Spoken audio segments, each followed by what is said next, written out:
En el 2020 aprendimos que el amor y la solidaridad, esas son las fuerzas que nos mueven. En Coop Mam somos parte de tus experiencias y sueños. El futuro es ahorra. Cooperativa Mamoncito, deposita tu confianza.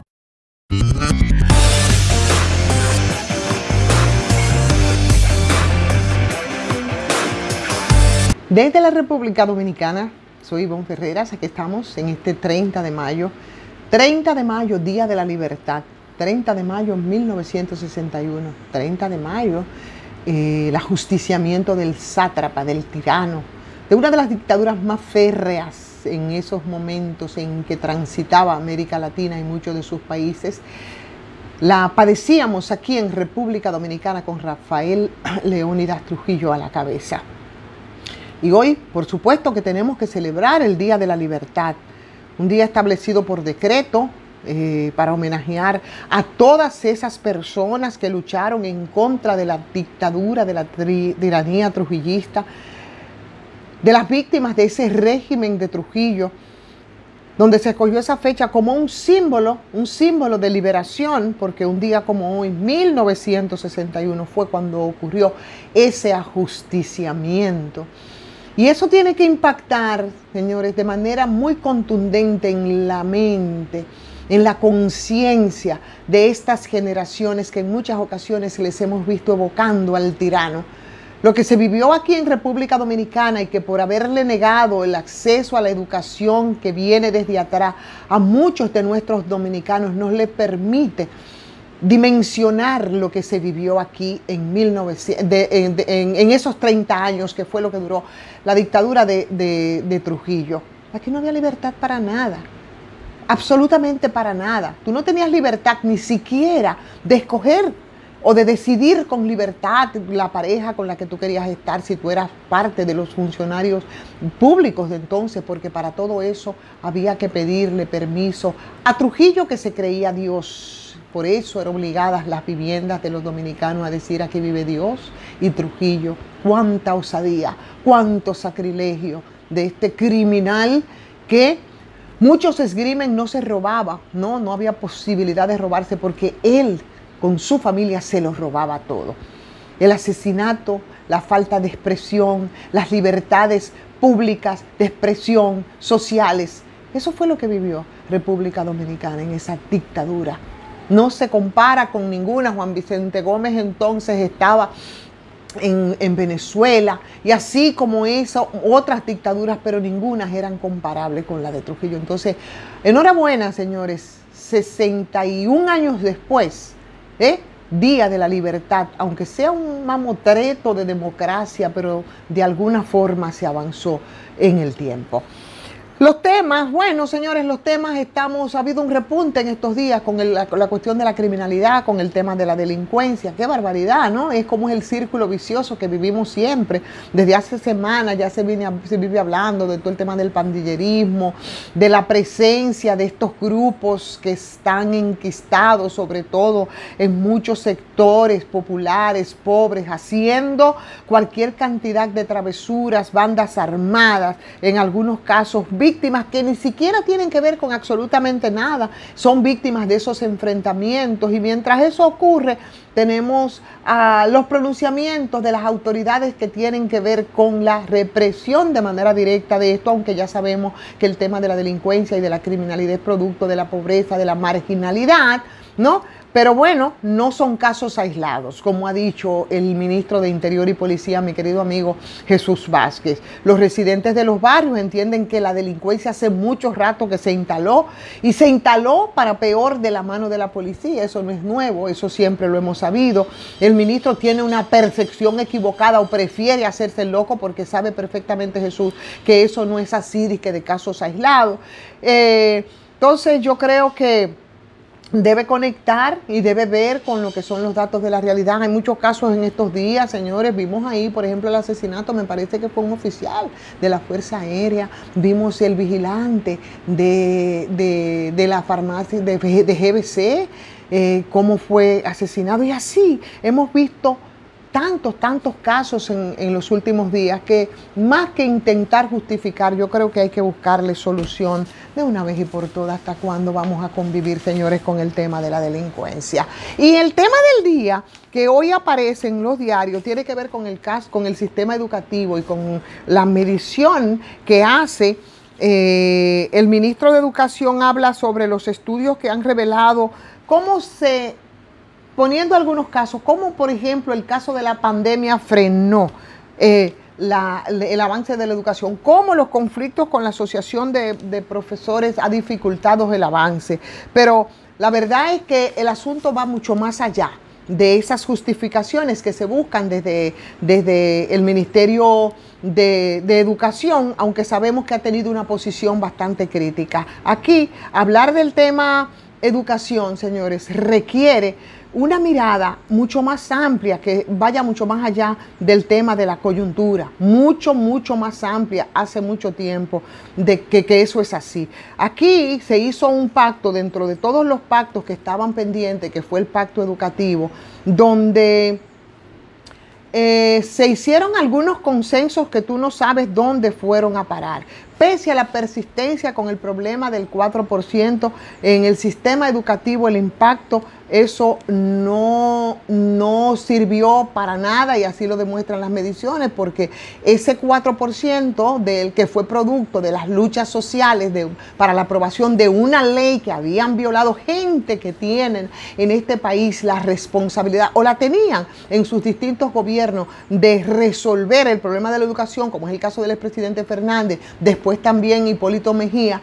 Aun cuando la ley se había aprobado el 4% del PIB para la educación, ellos simplemente la violaron. Entonces, hoy nos toca evaluar qué tan serio es el problema que nosotros tenemos con el tema de la educación. Después de ese proclamado pacto educativo, después de ese 4% que no ha servido más que para la corrupción. Señores, después de que aquí se aprobara una ley, que era la Ley General de Educación, que se aprobó en 1997, ¿qué pasó con el Plan Decenal de Educación? ¿Qué ha pasado en República Dominicana con el modelo de aprendizaje de República Dominicana, que tiene cuántos años? Tiene 60 años de atraso en función de cómo va el mundo. Aquí esa metodología y ese modelo de aprendizaje obsoleto no está proyectado para que a los muchachitos y a las muchachitas en las escuelas se les enseñe a pensar, que es la única forma en la que esos muchachos pueden aprender. Entonces,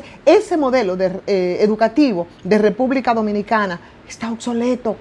Eso solamente como parte de los tantos problemas que influyen, que impactan al tema de la educación aquí en República Dominicana. Si nosotros nos ponemos entonces a ver qué ha pasado con entidades que también están vinculadas, como el sindicato, qué ha pasado con el mismo ministerio, qué ocurre con la educación privada respecto a las carencias que se dan en el sector público. En conclusión, ¿qué ha pasado con esos ejes fundamentales de la democracia que tienen que ser garantizados y en el que la educación es una pieza sumamente importante? Hay muchos que se quieren quedar solamente en el tema de la coyuntura, de esta gestión, de la gestión que le antecedió, de la que no. Esto es un tema de años y de muchos años. Y cuando digo de hace 60 años, señores, Joaquín Balaguer aquí dejó el nivel de educación en un 2, en segundo de primaria. Pero los otros que estaban obligados a avanzar en esa dirección, ustedes saben en qué nivel nosotros estamos, señores. Ustedes saben que los muchachos aquí, según las últimas evaluaciones, y lo hizo PISA y lo hacen otros rankings que nos miden, que nos colocan incluso en un nivel, óyeme, muy por debajo de la mayoría de los países de América Latina. Un niño de sexto grado, apenas un 10% te puede retener lo que puede leer. Entonces, ¿qué es lo que se ha estado haciendo? ¿Cómo se ha estado estimulando que nosotros avancemos a la educación, que no sea más que apostar a la ignorancia de la gente y apostar a la ignorancia de la población, que es la única forma de mantenerlos enajenados, como ha ocurrido durante tantos años por los que gobiernan y por los que tienen la responsabilidad de aplicar las políticas públicas necesarias para que nosotros avancemos. Sin educación no hay nada, señores. Ese es el principal instrumento para mejorar la calidad de vida de los dominicanos, pero también el instrumento que procura manejar la calidad de los docentes según las normativas que han sido establecidas, según las discusiones que se han dado, según los diagnósticos que se han hecho. Ese acuerdo histórico que aquí fue el pacto educativo, que consiguió incluso cerca de 200 sectores representativos del país, que se comprometieron absolutamente todo en el desarrollo de la educación, se resumieron en 6 ejes fundamentales, entendidos y que nunca se aplicaron.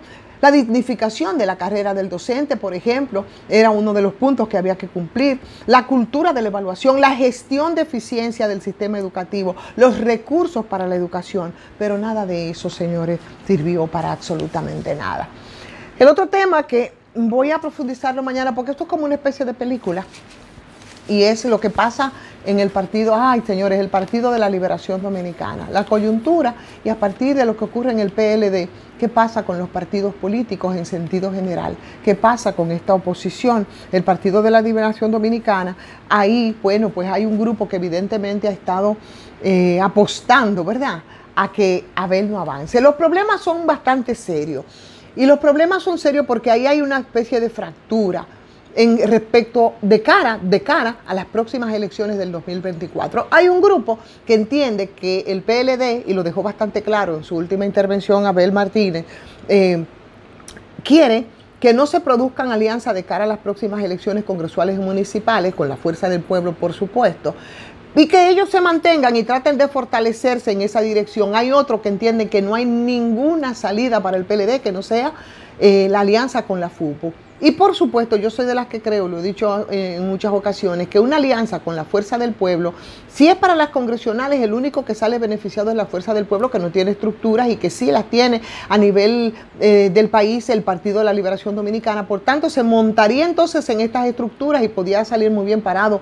justamente Lionel y su grupo, que lo que quiere es manejar el poder. En cambio, si ellos lo hacen solos, como tienen esas estructuras y todavía hay liderazgo local de ese mismo PLD, a pesar del resquebrajamiento en el que se encuentra, podrían salir mejor parados. Pero una alianza con la FUPU, señores, terminaría tragándose, absorbiendo al Partido de la Liberación Dominicana, y lo confirma el hecho de lo dicho por no solo el expresidente Medina, cuando hablaba de ese 35% que siendo del PLD votaría por Lionel, lo dijo también la reciente encuesta que publicó también ese mismo grupo, que habla en medición de ese mismo 35%. Por tanto, siguen las complicaciones muy enraizadas en el PLD, y la verdad es que no le veo yo salida en lo inmediato a esa crisis. Mientras tanto, permítanme recomendarles, señores, la farmacia GBC, 20% de descuento, eso es en todas las sucursales muy cerca de usted. Hay una Medicar GBC.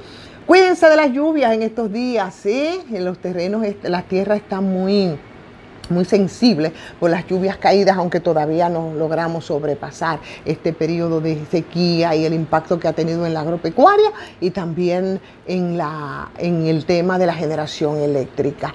Denle like si les ha gustado esta transmisión, compartan, inviten a otros a suscribirse, y si no lo han hecho usted, pues también hágalo a patreon.com/soy Ivonne Ferreras.